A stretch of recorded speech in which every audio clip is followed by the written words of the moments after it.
Welcome और आप सभी का स्वागत है। देखिए, जो इस वीडियो में आज मैं एक ऐसी चीज़ रखने जा रहा हूँ जो कि हर ट्रेडर के काम की है। मुझे बहुत सारे ट्रेडर अभी मिलते हैं जो काफ़ी लोग मेरे पहचान के हैं। वो हमेशा ये कंप्लेन करते हैं कि जहाँ पर भी वो स्टॉप लॉस रखते हैं वहीं तक स्टॉक का प्राइस आता है और उसका स्टॉप लॉस हिट करने के बाद में और वापस प्राइस वापस निकल जाता है। अब ऐसा होने पर देखिए, जो ट्रेड से वंचित रह जाते हैं, क्योंकि जो ट्रेड नीचे आया, एसएल हिट हुआ, उसकी वजह से नुकसान हो गया और उसके बाद स्टॉक ऊपर की तरफ निकल गया, तो प्रॉफिट भी हाथ से निकल जाता है। इसकी वजह से काफ़ी दुख होती है, झल्लाहट होती है, क्योंकि जिस स्टॉक को हमने खरीदा और उसमें नुकसान ले लिया, जबकि उसके बाद वो स्टॉक उसके ऊपर निकल गया। अब देखिए, जब ऐसा होता है तो कहीं ना कहीं अपने आप से गुस्सा होता है, भाग्य को कोसते हैं या फिर स्टॉक मार्केट को कोसते हैं, ऑपरेटर को कोसते हैं।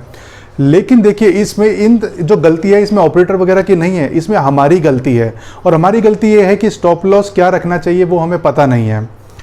जो कि स्टॉप लॉस है वो बिल्कुल आपको सिस्टमेटिक रखना है। सिस्टमेटिक तरीके से स्टॉप लॉस हमें रखना पड़ेगा। हम आमतौर पर जो स्टॉप लॉस होते हैं वो हमारे हिसाब से रख लेते हैं, जबकि ऐसा नहीं होना चाहिए। काफ़ी लोग ऐसे मिलते हैं जो बताते हैं कि जो स्टॉप लॉस है वो ऐसे ही रख लेते हैं, जबकि ऐसा बिल्कुल गलत तरीका है रखने के लिए। कुछ लोग स्टॉप लॉस बहुत छोटा रखते हैं तो कुछ बहुत बड़ा रखते हैं, जो कि ये सिस्टमेटिक तरीका नहीं है। जो छोटा रखते हैं स्टॉप लॉस, वो ऐसा सोचते हैं कि भाई अगर मेरा स्टॉप लॉस ट्रिगर हो भी गया तो क्या जाएगा, छोटा मोटा नुकसान हो जाएगा। लेकिन बात सही है, लेकिन आप ट्रेड से वंचित रह जाएंगे, जो उसके बाद टच करने के बाद वो वापस वैल्यू ऊपर निकल जाएगी। तो ट्रेड को जो हाथ से निकल गया, जो प्रॉफिट अपने हाथ से निकल गया, उसका बहुत ज़्यादा टीज हमारे दिल में रह जाती है।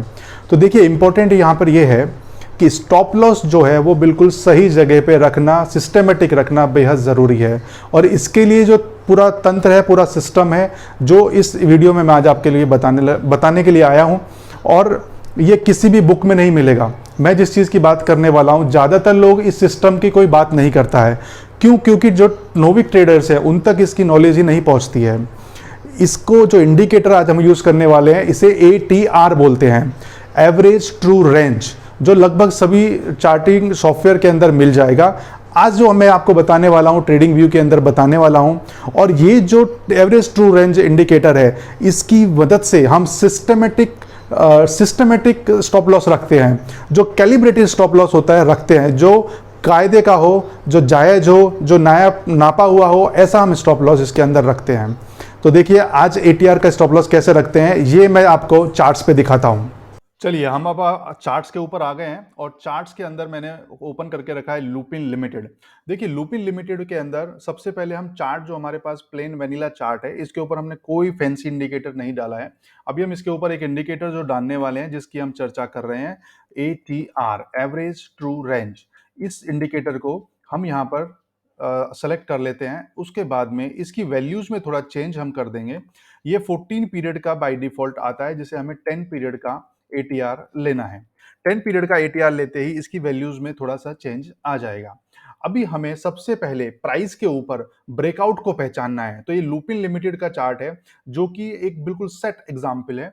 इसको देखिए, इसमें जो ब्रेकआउट आया वो ऑलमोस्ट 785 रुपीज के आसपास आया है। 785 रुपीज के आसपास इसमें ब्रेकआउट आया है।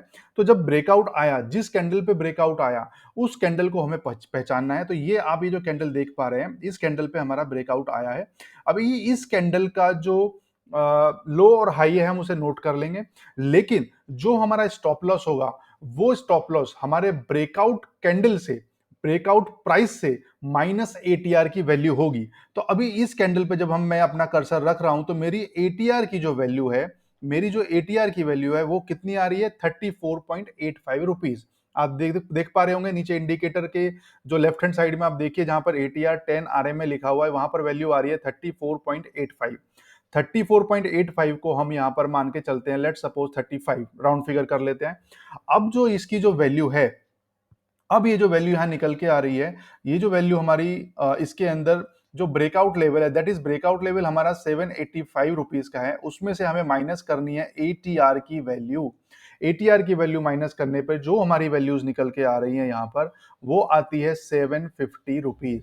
तो हमारा जो हमारा स्टॉप लॉस होगा वो एग्जैक्ट कहां पर होगा? 750 रुपीज पर। ये होगा कैलिब्रेटेड, नापा हुआ, तोला हुआ, बिल्कुल परफेक्ट आपका ATR, स्टॉप लॉस। तो स्टॉप लॉस जब मैं यहाँ पर रखता हूँ 750 रुपीज़ के आसपास, तो मेरी वैल्यूज निकल के आती हैं almost 750 rupees. Okay, let's see, let's this one will be perfect, right? So this is your stop loss, this is your stop loss. ठीक है, ये आपका स्टॉप लॉस यहां पर हो जाएगा. अभी इसके अंदर आप देखेंगे कि हमें किस तरीके से इसको सेलेक्ट करना है. मैं आपको एक बार फिर से बता देता हूं,